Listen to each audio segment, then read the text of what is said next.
Hello and welcome to Politics War Room with James Carville, and I'm Al Hunt.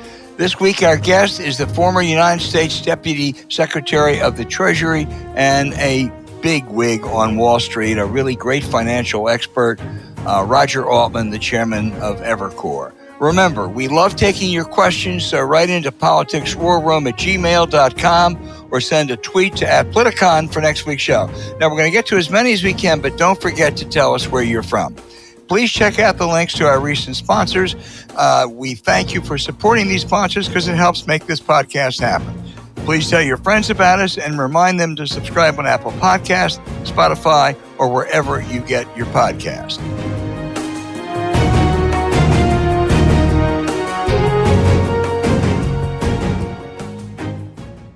And you know, James Carville, we see polls, usually multiple polls every day. We're not much surprised by them. They tend to show the same thing. Every now and then, one just jumps out at you. And I think this past week, the Associated Press University of Chicago survey did that. It showed that voters think, simply, Joe Biden is too old to be president for 4 more years, and Donald Trump is too corrupt.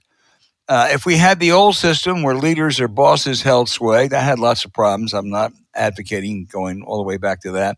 There's a good chance there would be a serious effort to replace both of them. More and more Democrats, James, I think privately believe Biden is a drag on their entire ticket and has no better than a 50-50 shot of beating Trump if there are other candidates on the ballot. And I think it's small, but a growing number of Republicans who think one of their younger candidates could beat Biden easily and that Trump may be a drag on their tickets. I was in South Carolina this week. That's Trump country. They have 2 candidates from the Palmetto State running, but Trump still has the most support. Senator Lindsey Graham, Speaker of the House, others. And I went to a big Republican event, and a bunch of people said, I think Trump's great. I'm still with him, but maybe we ought to think about moving on. So I see no signs that Biden is going to leave in any way. I think Trump is a little bit different. He is going to trial. The judge set a trial date of March 4th on the most serious offense, January 6th. He's going to appeal that. She may delay it for a month or 2, but she's not going to delay it much beyond that. So he will be tried by late spring. His efforts to appeal to the U.S. Court of Appeals will get nowhere. And the Supreme Court, I think, is going to be very reluctant to take up a scheduling decision by a district judge. I think he will be convicted there. And at that point, I think both what it does to him and some of his supporters, there at least is a chance that the Trump support will erode and they may have to turn to someone else. Well, it's been the position of this show, of both hosts, that the only Democrat that Trump could beat would be Joe Biden. I'm talking about it, of course, if he did something crazy, but in a normal forward thing. And the only Republican that Biden could beat is Donald Trump. Don't get me started on where these people say, well, we don't have Biden, we don't have anything else, so he's the only Democrat that can beat Trump. I think there was some truth to that in 2020.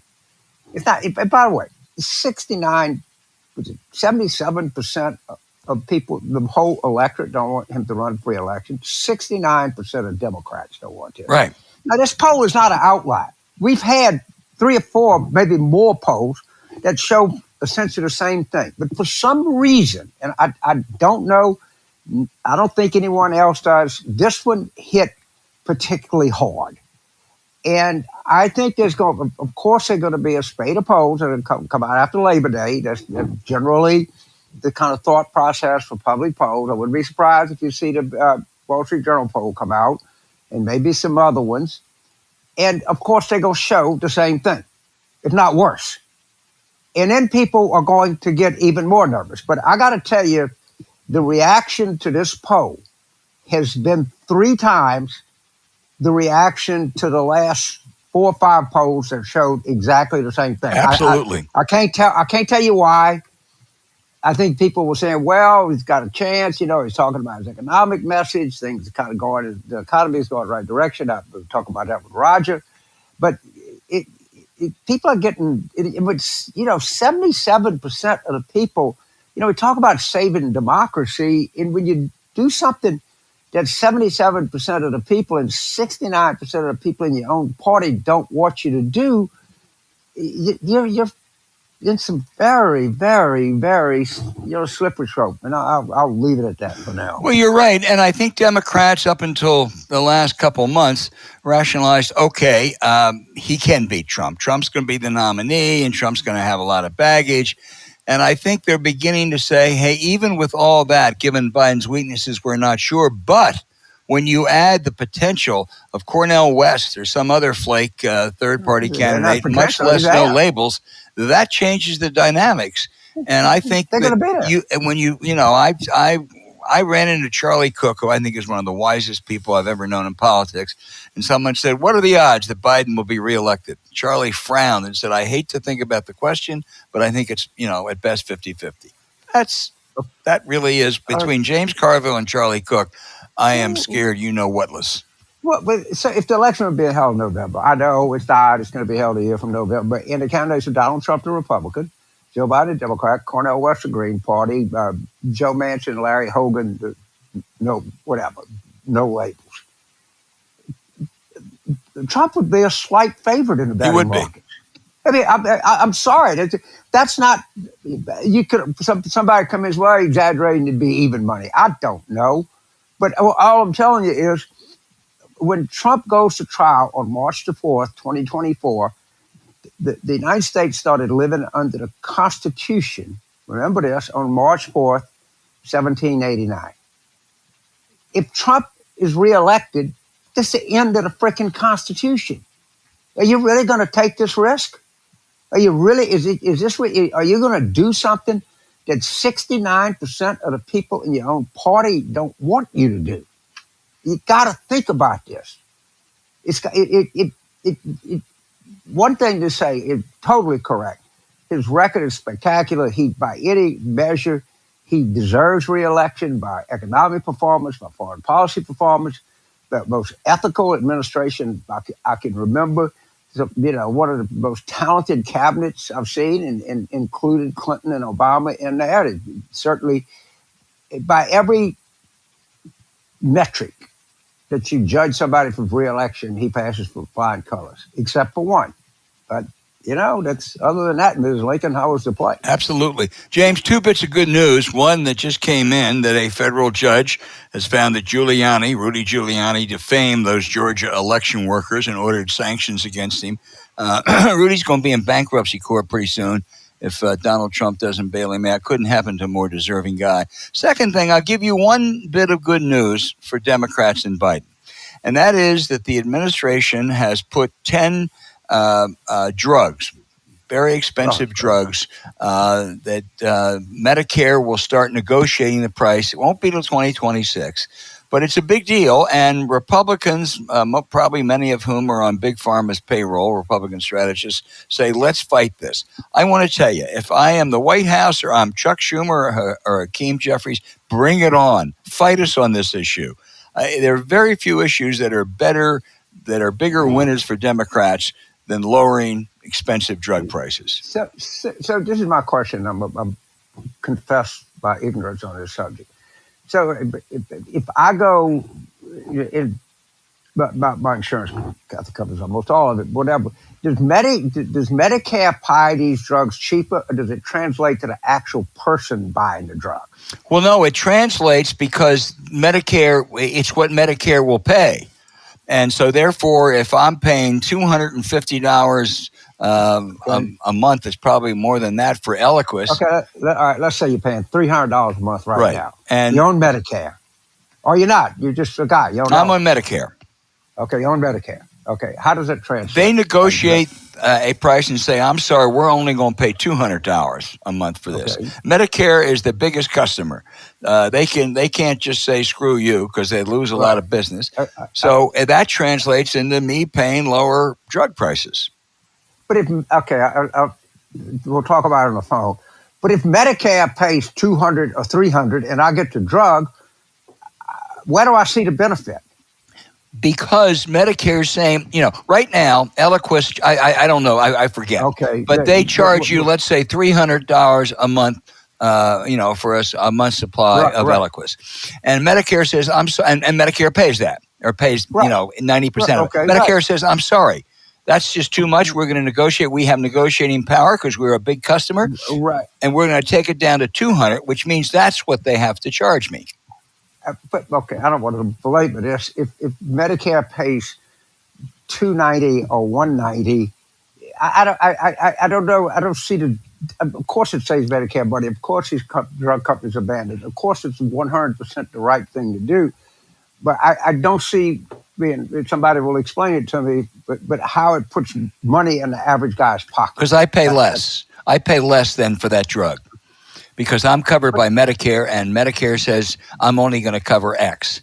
And all right, let's move on. All right. Well, no, I understand. It's a good subject, James. You're right. It's a good subject, and it's not easy. Let's get somebody on in the next couple of weeks.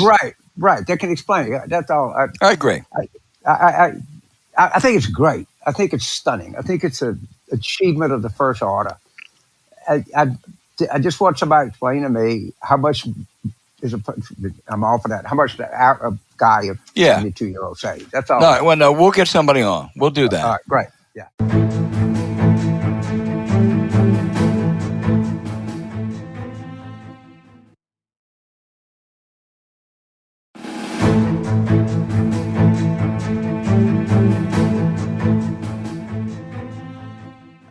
All right, James, we have a high-level guest, to put it mildly. Roger Altman, former Deputy Treasury Secretary, Chairman and founder of Evercore, a really big, influential Wall Street firm, and knows more about political economics than anybody I know. Roger, several weeks ago, you told me, noting 13.4 million jobs have been added, wages are rising, manufacturing coming back, inflation subsiding, and you said you couldn't design a better set of data for Joe Biden. So what are the prospects this data will look like this a year from now? Well, first of all, it's a pleasure to be with you guys. I love you both. Of course, that's very hard to answer because a year is a long time. And the context here goes like this. A year ago, if someone had said, what are the chances that the economic data right now, a year later, would be as they are now, most people would have said rather low, because we would have been quite late in the economic recovery cycle. Right now, we're 3 years in since the recovery began in the second half of 2020, and people would not have expected the data to be as good as it is now. So asking how it'll be a year from now, the odds are high it won't be as good, because we'll be 4 years into the economic recovery cycle, and these cycles tend to weaken as they go on. So that'd be number one point. I think the huge question, with tremendous political implications, is whether or not there will be a recession in 2024. Whether that's a year from now or 6 months earlier. And 3 months ago or 2 months ago, a lot of experts would have said yes or probably to that question of a recession. But since then, the data has come in so strongly on growth, especially on growth, but also on inflation, improving inflation, and on continued job creation and on real wage improvement, that the current view, as compared to 2 or 3 months ago, is that a recession is unlikely. So if you just take the majority viewpoint, the answer to your question is, a year from now, the data will not be as good, but it won't be so bad as to constitute recession. But the real answer to your question, apart from that, is that nobody really knows a year from now. Well, Roger, you're as smart as anybody, and you've pointed out that nobody really knows. But would you agree the probabilities, and that's what we're dealing with, are probabilities. The probabilities are that there will not be a recession. That is the majority view at the moment, Albert. My own 2 cents is that it's a little too soon to reach that conclusion in a black and white sense. And the reason it's a little too soon is that experts in monetary policy, if they were on this call with us today, might say, look, guys, monetary policy operates with a very long lag, as much as 18 months, before it shows up in terms of its impacts on the real economy. The Fed began this tightening cycle, the Federal Reserve began this tightening cycle in the spring of 22. 18 months hasn't yet passed. It's still possible that these lag effects end up causing a recession, but that is definitely the minority view right now. So I would say the odds on a recession have diminished. Maybe they're 20%, but they're not zero. Roger, a lot may depend on what the Federal Reserve does. They control monetary policy. Jay Powell recently spoke at that annual Jackson meeting. What do you think he's through? He's finished right now raising rates? I'd have to say 50-50 because it depends, as he himself said last week at that meeting, on the data that develops from here. So, if the inflation data trends favorably, in other words, it's moving lower, he may be finished. But if the data on inflation is more mixed, maybe inflation plateaus, for example, rather than continuing to decline, or the data on the underlying economic growth turns out to be stronger than expected, which would imply eventual complexities on inflation, then the Fed may hike further. Most people think the Fed will hike again one more time in 2024 so that it's not finished. But Powell himself last week made it clear as he could that the answer to that question depends on how the inflation data comes in the next month, 2 or 3. And we just don't know the answer to that question. Roger, if there is a recession next year, Powell will become a culprit, a villain, fairly or not to most Democrats. They already are attacking him, and they'll say you underestimated inflation, then you had to overreact, and now you've produced a recession. If, on the other hand, there is the so-called soft landing, where we don't have a recession, inflation subsides, man, Jay Powell's going to look awful good. Yeah, he'll look like the monetary equivalent of a magician. Yeah. Because you're right, the Fed, and by its own admission, misjudged the persistence of inflation. Initially thought it was, to pick the famous term, transitory, then realized it wasn't.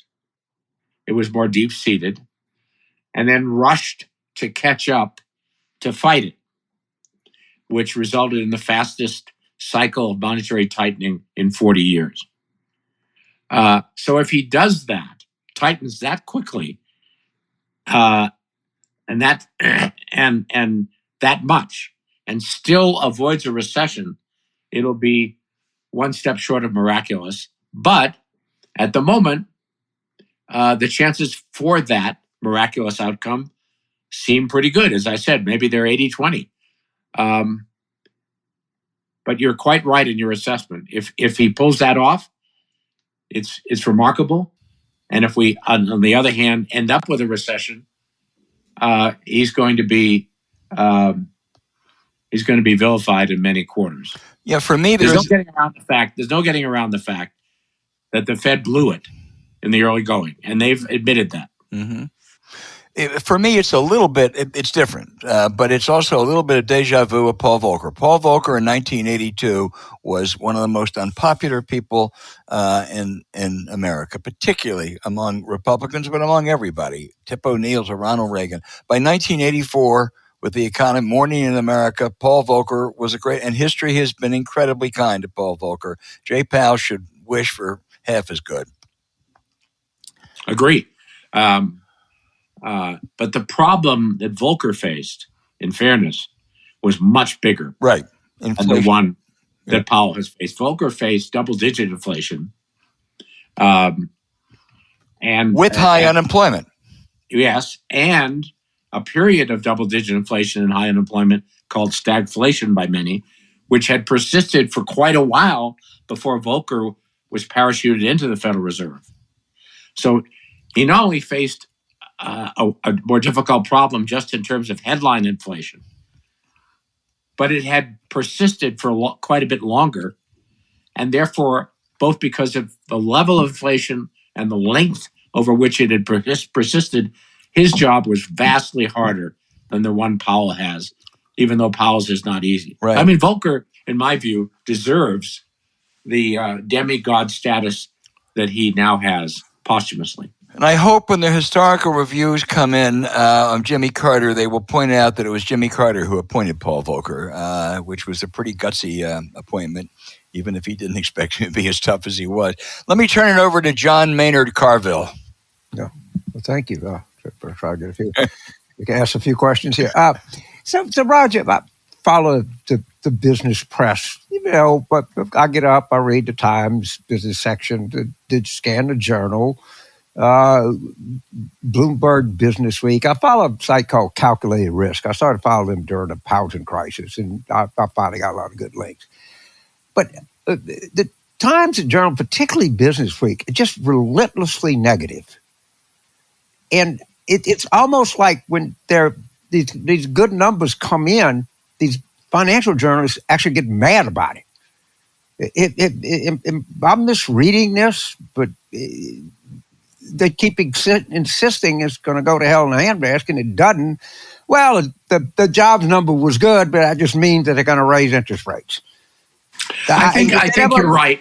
I think there's a lot of that, but you guys know a lot more about the press than I do. Well, this is if I know the political press, and most 80% of it ain't worth a shit, and I don't know. I'm not good enough to know the financial press, but maybe it's the same. I don't know, but I know that the reporting doesn't comport with the reality of the numbers I'm getting out of the Bureau of Labor Statistics or, the CPI index. That's there's a disconnect. Well, I agree with you, and I'm just no expert on the press. Right. I suppose it's another case of bad news sells and good news doesn't. But I normally wouldn't point to this, but over the past 2 months, as you well know, maybe 2.5 months, the Biden administration has adopted this term Bidenomics, and they're doing a Bill Clinton-like job of hammering at it relentlessly. And a lot of the stuff they put out is just the data. And while they have their own obvious self-interest in doing that, and we're approaching a re-election cycle, the data doesn't lie because they're not using their own data. They're using the obvious Bureau of Labor Statistics or other related reliable data. And the data is just very good. And most basically, the most recent quarter that was reported, 2.4% growth in the United States, real growth. The current quarter, we're obviously approaching the beginning of September.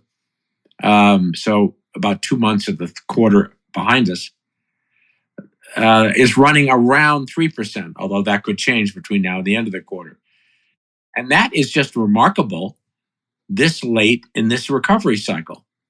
I mean, it's remarkable. So I really can't provide some intelligent insight as to why the press reports it the way they do. But the reality is the data is really good. And it'll be interesting to see, because right now Biden's approval ratings on the economy are not very good, whether the continuation of this good data, if it does continue, will change Americans' perception of the economy and the way the president's handled it or not. But whatever the press says or doesn't say, the data is pretty darn good. Right. I don't think the public, reads Business Week that much. All right, to be honest with you. But if you do a focus group, and it's almost 100%, and you show Biden saying Bidenomics is working, the economy is as strong as it can possibly be, and the reaction of people almost universally is, what world does that guy live in? All right, is he looked at the price of gas or whatever? And I'm just report. Of course, the data is what the data is. If you would have told me we were seeing these economic numbers a year ago, I would have said the president's economic approval rate would be 54%. It's 34%.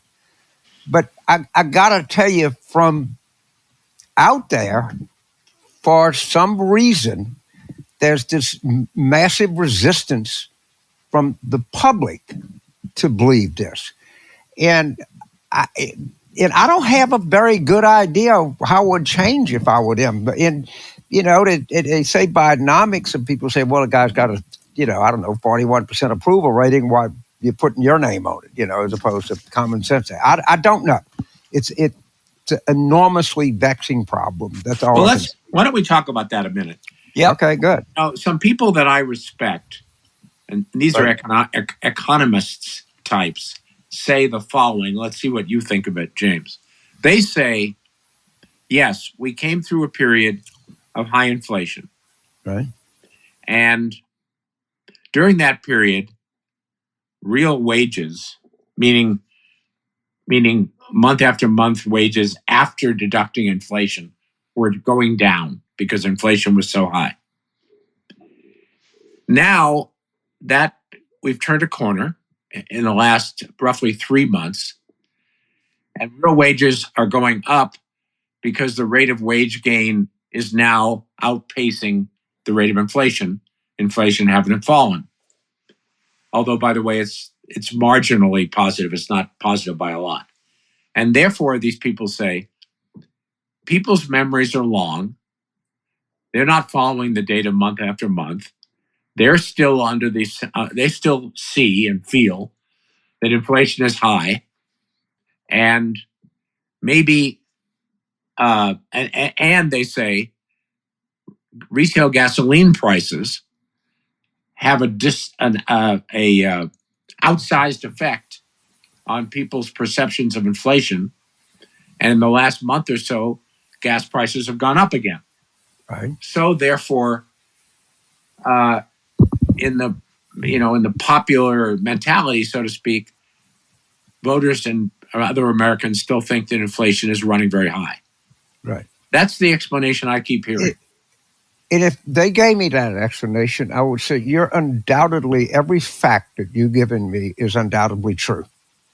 And we saw this, and the hardest thing to do in all of politics for any incumbent is, when can you take credit for an improving economy? We obviously got to blame in 94. We got the credit in 96. Obama obviously got the blame in 2010, got the credit in 2012. So the Biden people say, well, look at this. What my great worry is, suppose it doesn't change. All right, and the gas prices are up. From everything that I read or talk to you or other people or even energy people, they don't think the government has a lot to do with the price of gas. It does not. All right, but that I think the all patch would agree with that. All right, they try to get shit and they try to pollute and tell you it's going to say. But if you talk to these guys over dinner, they'll say that. But the danger is, if it doesn't kick in, it's catastrophic. And it has not. Now, but what their argument, I can't argue if that's what they're saying. You can't argue with that. That's all factual. But it's hard. The public just saying, Well, let me ask you this question. Go ahead. It is 14 months in round numbers until the election. Now, coming back to Albert's first question, if the economic data remains good, generally good, between now and election day, a layman like me, meaning not a politician or a political consultant or somebody smart, a layman would say, well, 14 months of good data and public attitudes toward whether things are good or bad will change. Like you were saying, in terms of Obama and Ronald Reagan and so forth. But what I don't know, and here's my question, is what is the point of no return? Meaning that if voters still think economic conditions aren't very good by April or May of 2024, is it then too late for them to change their minds by November? Or how does that work? Roger, it's like, people ask you, and they always do, and I hear them, and they ask you, where do you think the stock market is going? And you say, for God knows, don't ask me to predict this stuff. I give advice to business, and I take a look at what I think current conditions are, or what I think is sound policy, and I go with that. Now, predictions are hard, especially about the future, as Yogi Berra famously said. If Biden, just be straight up honest here, if Biden was 62, I would take that bet. I just what I greatly fear is that people don't see past his age. Let's call the Hawaii trip unimpressive and leave it at that. All right. And I don't know the answer to it. No one else knows it. That's well, the bet. Let me take your very good point and make a statement that sure, go ahead. Is theoretical, but that's all right. If it were an average president, not Joe Biden at 80 years old, 80 plus, right, and you were really going to have 14 months of good data, and that's a hypothesis, we don't know, but if we were, it would be unprecedented for public attitudes by November 2024 not to turn more favorable on the economy than they are now. I somewhat agree. But there are two intervening factors. One is Biden's age and general perceptions of Biden. And the other is just because it's unprecedented doesn't mean it won't happen. We all see those rules broken all the time. So I don't know either. I don't either. I just know that if I worked in two different administrations, right, Carter and Clinton, and if in those administrations, if you had economic data like you have now, and the prospect of them continuing, you would have been smiling. I would have, and I guess what I feel is this: if God I'd have been devastated, everything else. But if it had been Bob Dole and not Clinton in '96, I would have said it's the end of the republic. All right, I was voted for Obama. I donated. I actually did some surrogate stuff for him. If it would have been Mitt Romney, I would have not said this is the end of the republic. I'd have said I wouldn't like the policy that come out of there. I would, treat working people like shit or whatever. Most people wrongly believed, staggeringly wrongly, well, Bush, Gore. I voted for Gore, but, Bush has got adults, and they bring it in Condi and, Colin Powell and Dick Cheney's experience, and, Paul O'Neill is a CEO. Of course, it was a catastrophic administration, but I won't revisit that. But if we're wrong, this is like going to get to pull a tooth and it goes the wrong way. Well, okay, we'll fix it and, give you some Novocaine and come back. But do a heart catheterization, it goes the wrong way. It's catastrophic. And that's where and I don't disagree with anything they say, but the odds that their view of the events does not pan out, the consequences, to my mind, are catastrophic. And I think that's how. I think we all agree on that. Roger, let me just weigh in on 2 points on the. First of all, I have no idea why they are selling Bidenomics. I mean, I'm sorry. It doesn't resonate the way Morning in America did. It really just doesn't. I think just as a marketing device, that's, it leaves much to be desired. Secondly, he doesn't do it very well. And I'm afraid that affects, that can sometimes overshadow an enormously impressive record and data. And I don't think that's going to change. At best, if you're right and the data is as good, almost as good, and we don't have a recession next year, I think marginally the economy might be a plus for Biden. No better. Well, Albert, I'm just not smart enough to know whether their decision to tout the term, the actual word, Bidenomics, is a good or bad decision. I don't know. I'm out of my depth there. They're right, however, to stress and re-stress the strength of the economy. And so the question really is... And the projects that are going to be done on climate. So the question really is twofold. One, are they conveying that persuasively or not? Right. And the other question is the one James raised, which is really above all else, which is, do public perceptions of President Biden, in particular his age, just overshadow all this to the point where it doesn't make much difference? Yeah. And I don't, again, I defer to you guys. Roger, let me bring up a new subject. China faces the most significant economic challenges probably in decades. What impact does a Chinese slowdown have on the United States? Very limited, because we don't export very much at all to China. That's a whole different story, but we don't. And so if our exports to China weaken, it's just too small to have us really make a dent in the U.S. economy. But if you widen out the lens, what seems to be going on in China is fascinating and very important in a geopolitical sense, not an economic sense. By the way, it's economically very important for other parts of the world, but just not particularly for, especially Asia, of course, but not especially for the United States. But geopolitically, I mean, the narrative on China has just changed from the North Pole to the South Pole in the past 6 to 12 months. For several years, many years actually, until recently meaning the last 12 months, the perception was the Chinese economy is growing relentlessly at high rates. It will continue to do so. The Chinese economy, measured correctly, is going to surpass the U.S. economy in sheer size. And China is going to dominate the world economically. Now, that narrative has changed, and it's changed sharply.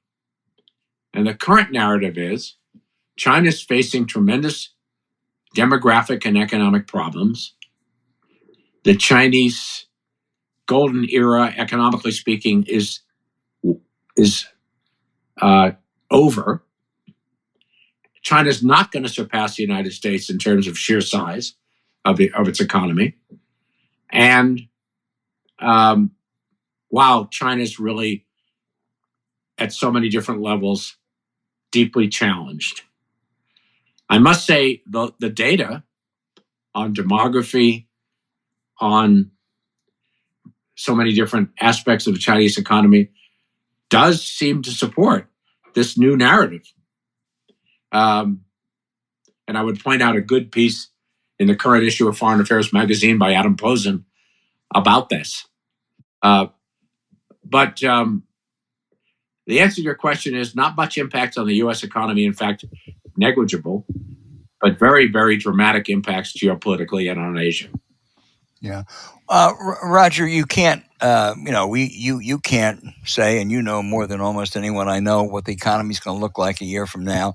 And so you certainly can't answer with any specificity the question of if Biden is reelected. And I agree with James, that's an existential question for voters like we haven't faced probably since 1860, perhaps. You assume there'll be a new economic team, correct? I mean, because there usually is. And it's kind of hard to think what the economic agenda would be for a second Biden administration. Well, yes and no. And here's the answer. Here's the sense of no. The combination of the Inflation Reduction Act and the CHIPS and Science Act and the bipartisan infrastructure bill set up about $1 trillion, and that's a very rough number, but it's in the right direction, of long-term investment. Not, a stimulus program where you send people checks for a year to get through a recession. Long-term investment. And the task of actually investing the money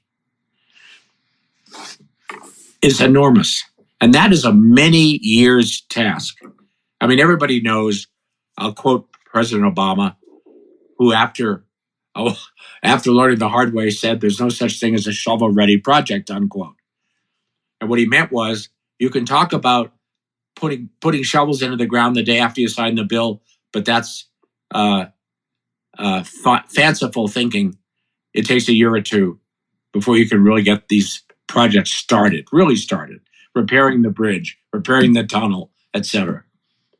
So the job of putting that money out effectively is 3 years, 5 years, 7 years, but it's not a year and a half. So if Biden gets a second term, one of their real preoccupations, unavoidably, will be most of that money will not have been spent yet, and they have to do it effectively. I mean, if you think about, for example, the Commerce Department and Gina Raimondo, who I think is superb, they haven't spent a dime yet under the CHIPS and Science Act. They've made a few commitments, but not the big commitments. And most of that money is going to be spent in a second Biden term or another president's term, not Gina Raimondo and Joe Biden's term. Anyway, I agree with you that there'll have to be a different set of 20, 25, 26, 27 economic policies. But I think a lot of the work they're going to do day in, day out, if he gets a second term, is going to be what I just said. Thank you very much. So, Roger, you're very upfront. You're not a stock picker. You're not really an economic forecast. But what you are probably regarded as the number one corporate consultant in the United States. And this is my question. How much does climate play into corporate strategy going forward? When you talked about your impressive list of clients and, when they're preparing things, and I'm not just talking about the insurance market or the reinsurance market or anything like that, but just across the board, how big a factor is climate in corporate planning? Well, of course, it varies by industry and company, but I'd say the answer is a big factor. So let's take an example which might not occur quickly to most people, which is Walmart. Walmart, of course, one of the biggest companies in the world, the single biggest retailer in the world, and a remarkable company at so many levels. Very important company to everyday Americans.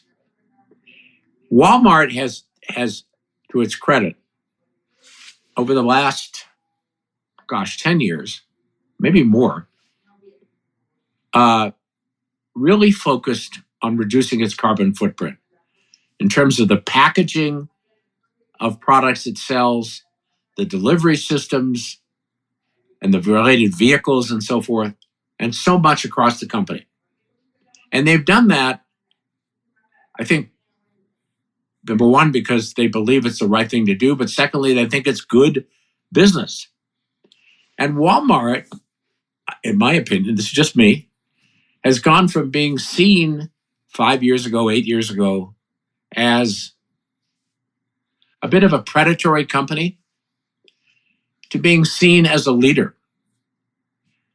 Now, getting back to your question, there are a whole series of industries that are directly impacted, starting with the automobile business for obvious reasons. But, let's take steel. Right now, there's a tremendous focus on making steel making more environmentally acceptable, better from an environmental and conservation and carbon footprint point of view. And that's in large part because the customers of steel want that. And the countries in which those customers reside, they're not all American, want that. So I would say, generally speaking, the impact is big. Now, look, there are some companies who feel it's not their job to contribute to reduced carbon emissions. I know a few of those companies, but by and large, most do, and they're feeling some pressure from their shareholders to that effect. They're feeling some pressure from their customers, and they get up in the morning and look in the mirror and they say, "What do we feel it's right to do?" So my answer is a lot. Well, I'm a busy person, but what the question, I think that you feel the same. The question that, I said irritates me, but I don't like is, how are the Democrats going to do in November? The question I prefer is, what do you think the Democrats should do between now and November to have a better chance? Okay, and I think if I look at a guy like you, is, the better question to ask Roger Altman is not where you think it's going to be. What would you do to make it be in a better place? And that's a different question. And I really thank you for coming on the show. You're one of our favorite guests. Your wisdom is very much appreciated. And you just have seen so much in your life, from government policy to corporate policy to fiscal policy to monetary policy to God knows what. And we're so privileged to be able to take avail. Well, of our viewers take well, avail. thank you. But I have to add one other thought in response to your question. I must say it was discouraging to see all of the Republican candidates for president, save Donald Trump, who wasn't there, on the stage last week at the first Republican presidential debate, raise their hands when asked if they thought I guess the question was, do you think human activity contributes to climate change? And they all said no. And that was a pretty depressing moment, because I don't think a single one of them believes it. But that's just the political moment we're in. That was discouraging. Roger, that's a change too. Republicans used to be not majority, but there was a sizable minority who were really good on environmental issues, and they worked with Democrats on environmental issues. And that's just changed tremendously over the last 10 years. And as you say, it's really unfortunate. I want to second James Carville. And in one of his rare cases of understatement, you are even more valuable, and you are even a better guest. And boy, did we learn a lot in the last 25 or 30 minutes. So thank you so much for being with us. Always a pleasure, you guys. Again, you. Very few people respect you more than me, because it would be hard to do so. So thanks for having me.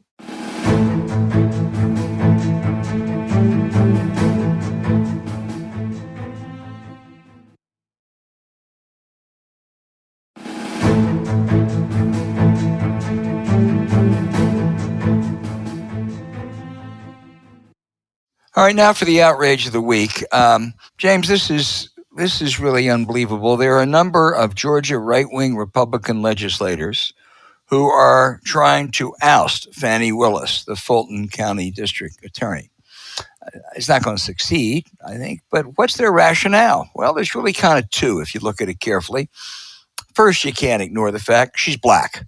Secondly, she had the audacity to indict Donald Trump and 18 of his allies, who tried to overturn a very legitimate, credible election in which Biden defeated Donald Trump in the state of Georgia. The hold that Trump still has on these really lawless Republicans is remarkable. 50 years of journalism, over 50 years, I have almost never used the term fascist because I think it's just an explosive term. But when you look up the dictionary, it's something where they focus a lot on race, suppression, and the idea of really suppressing any opposition for whatever the reason. I think these yahoos qualify. And as I say, they're not going to succeed. But the mere fact, and I would, of course, add Jim Jordan, the House Judiciary Committee, who's also trying to investigate the Fulton County DA. What the hell is the House Oversight Committee, with all the questions involving the federal government, some legitimate, some maybe not, what the hell are they doing investigating Fulton County? There's one reason. Because they are wholly owned subsidiaries of Donald J. Trump, and it is an outrage. Well, I don't know if this is an outrage, but people talk about continual learning, and I'll be 79 in October, and the impact of childcare in the United States, and particularly women, is profound beyond belief. And I want to refer our listeners to a column by Catherine Rampell. Catherine Rampell. One of the best. Who's one of the best. And there's was a $24 billion subsidy for child care that's going to expire. And the president, who I'm a great admirer of, everybody knows that, did not put it in his budget request.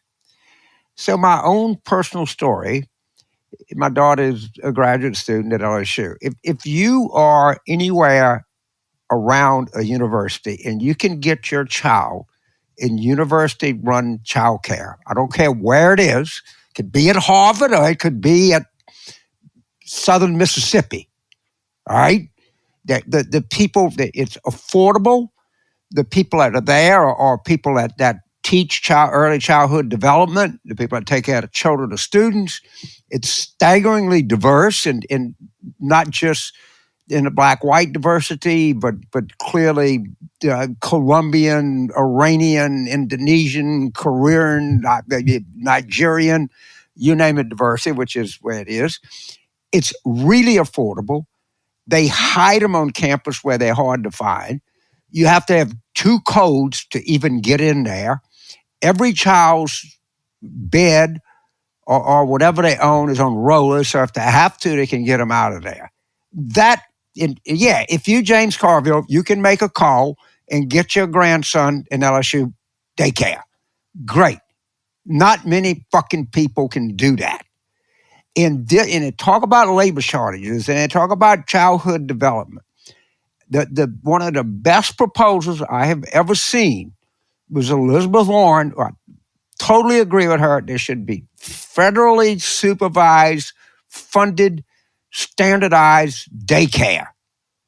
Because my daughter, they could have gone and gotten into the high-end church one thing. They could have gotten into the synagogue daycare.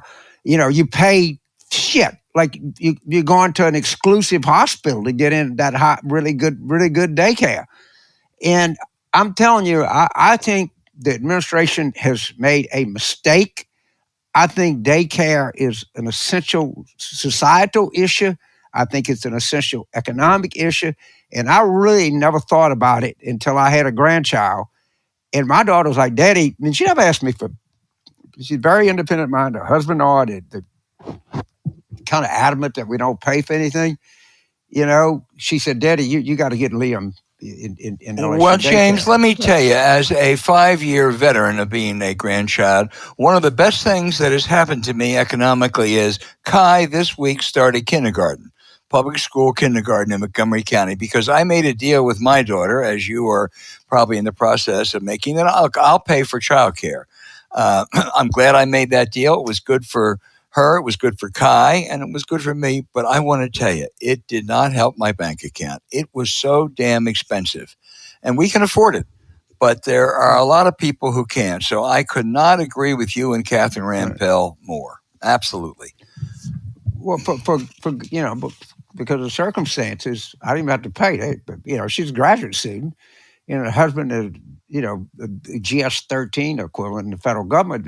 You get in at university, because these universities have to have it, because if they don't, they can't recruit. How are you going to get this? Well, you better hope they stay there for another 5 years, because otherwise. Well, you know what? They were talking about moving to New Orleans. I think now they're saying, Daddy, I think we're just going to stay in Baton Rouge because of daycare. Okay. I mean, that's how big of a factor it is. All right, I want everybody out there to read the Catherine Rampell column. She is among the best, and James is right.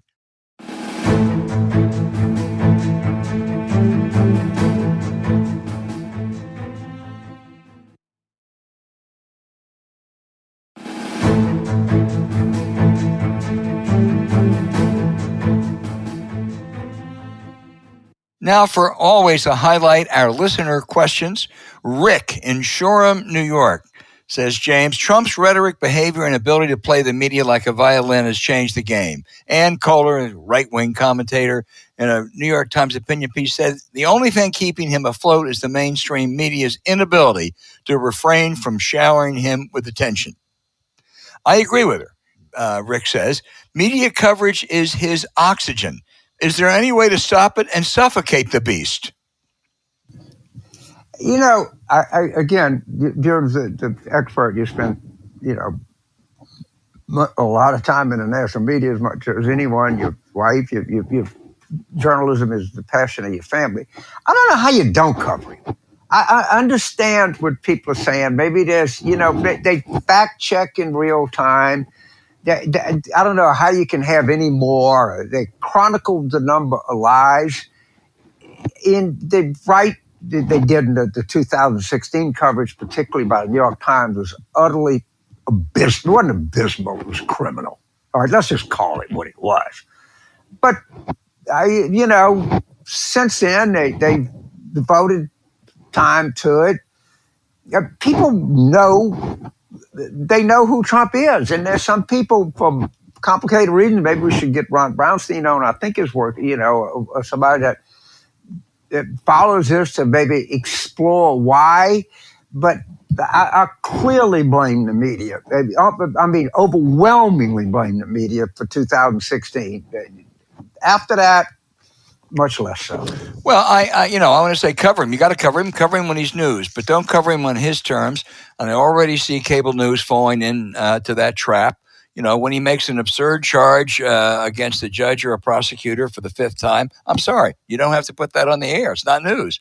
And you don't have to go and cover every time he goes to be either arraigned or taken in. You don't have to cover it like O.J. Simpson. But unfortunately, I think they're playing too much to that. Hopefully they'll cut back. I guess. I don't know. The indicted former president attacking. You definitely cover it. No one is arguing you don't cover that. Right. The question is it wall-to-wall coverage? Right. And that's on his terms, and that's unnecessary. But anyway. I 90% blame. We're not going to change it. 80% blame it, right. Jeff in New Albany, Ohio, says Vivek Ramaswamy may be batshit crazy, but he's a very glib liar. And Jeff wants to know, Jeff thinks he's not Caucasian enough, and he's a Hindu, that would preclude him from getting the nomination.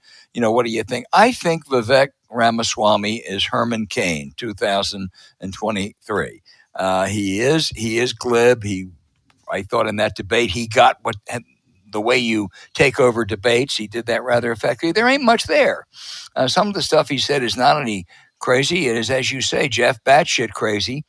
And I think I think that and his story is going to catch up with him, and I think he's going to be a summer of 2023 phenom, and we won't hear much from him after that. Yeah, my sense is it seems like his company has got there are a lot of sort of questions about it. I'm not telling you that he's some reincarnation of Elizabeth Holmes. I'm not suggesting that. But Herman Cain was just kind of goofy. But he did run a company, and there's 999. I don't think he was a bad guy. I think there's some chance that Vivek is really a bad guy. All right. I mean, Michelle Bachmann, all right, kind of goofy. Crazy, but not bad. I don't think good, but she's not a. I agree. Not a bad person. I don't want to declare Vivek Ramaswamy a bad human being, but I'm open to evidence. Yeah. No, I totally agree. By the way, you know who's responsible for Herman Cain's death? Donald J. Trump. In Tulsa, absolutely Oklahoma. Got him to go to this in the summer of and he contracted COVID and almost killed Chris Christie. Yeah. I mean, he's almost killed him. Chris Christie was saying goodbye to his wife in ICU. He couldn't see her. And I'll tell you who went. If Trump gets the nomination, it's not dark horse anymore. One of my 2 or 3 picks for his running mate was at that Tulsa COVID spreading convention, Elise Stefanik of New York. Really, one of the most opportunistic politicians in a very bad way I've ever known. Jim in Charleston, South Carolina. James, I just got back from 3 days in Charleston. It's always an incredible place, but I went to that African American museum, and I got to tell you, we had to leave, so I can only stay for about 2.5 hours. Judy and I are going to go back because it is just remarkable. It is where 40% of the slaves arrived, and it is so moving. You really get emotional. But Jim's question is to you. In which you have discussed in several different ways how the middle class has been forgotten and left behind. He thinks a lot of that is due to the shift of the Democratic Party's loyalty towards the corporate suite class and corporate donors, and wonders if John Roberts and George Bush with Citizens United have changed I guess he would say the values of the Democratic Party on these issues. Wow, that's 3 shows. It is.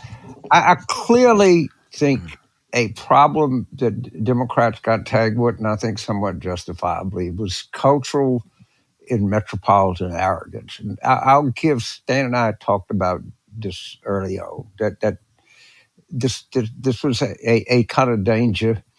And I think that a lot of people fell into it. But I understand that. Trump's policies were. And by the way, Biden is the most unarrogant man I've ever seen in politics. And he is the most. He wouldn't know what woke was if you tried to explain it to him. All right?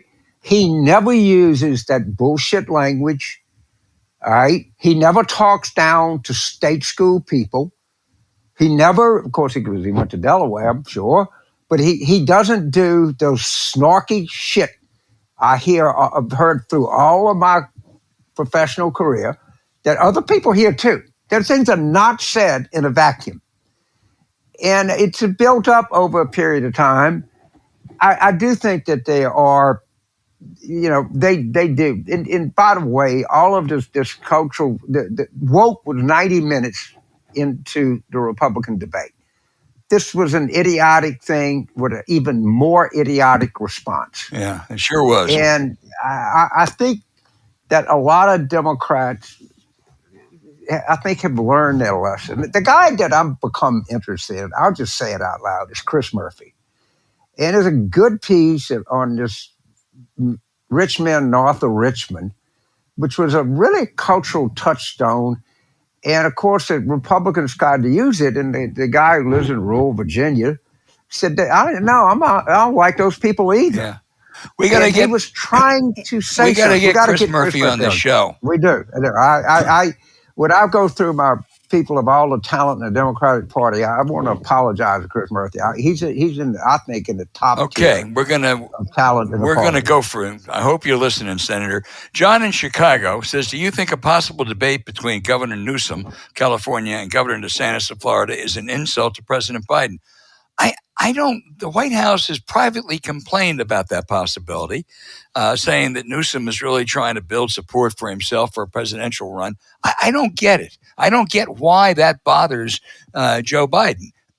Newsom isn't going to run if Biden is there, and sure, he is. This is standby material he's building. If Biden gets out, Newsom is getting right in, and I think a debate with Rick DeSantis is probably going to be good for Democrats after watching what Gavin Newsom did to Sean Hannity on Fox News. So I don't get why the White House is upset.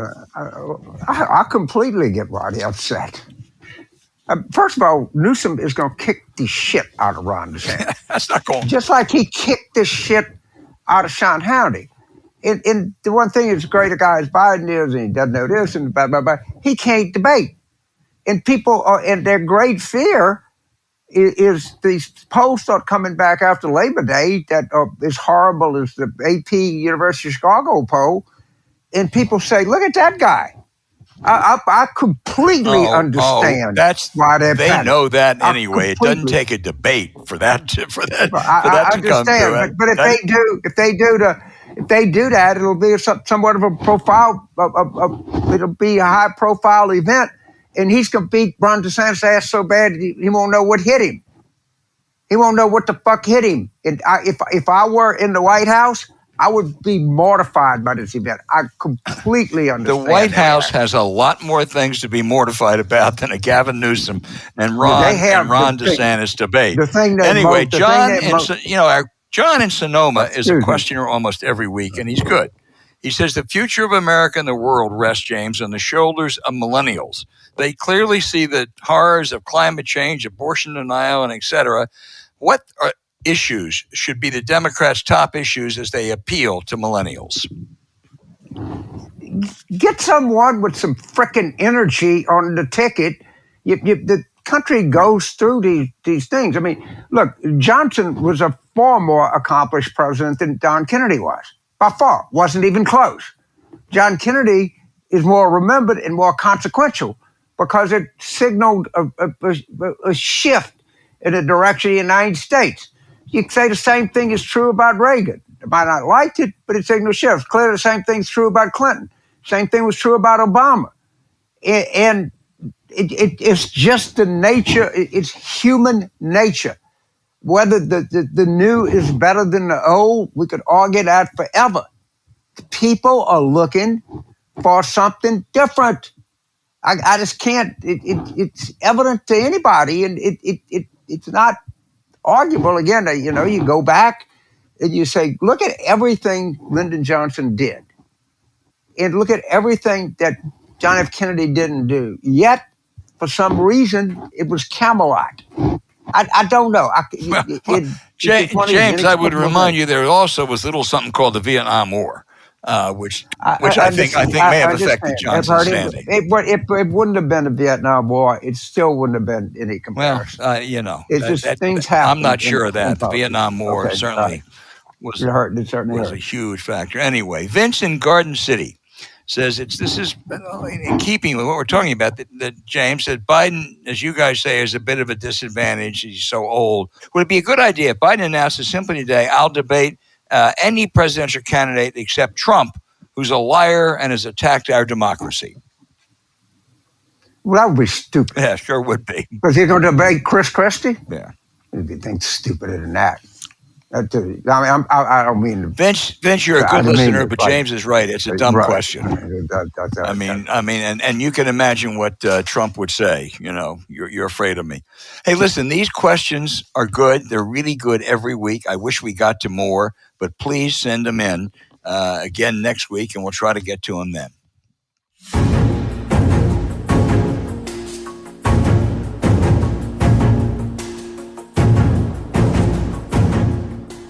Hey, thanks for listening to Politics War Room with James Carville, and I'm Al Hunt.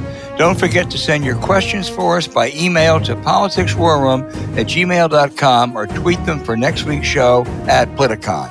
Now, following this episode, we'd appreciate it if you check out the links to recent sponsors in our recent episode show notes. We thank you for supporting them because when you do, it helps make this podcast happen. To keep up with us, subscribe to Politics War Room on Apple Podcasts, Spotify, or wherever you listen. You can also find other shows you might enjoy on the Politicon YouTube channel or when you search Politicon on your favorite podcast sites. Remember, please rate the show with a 5-star review. We'll be back next week with another show as we continue our War Room planning.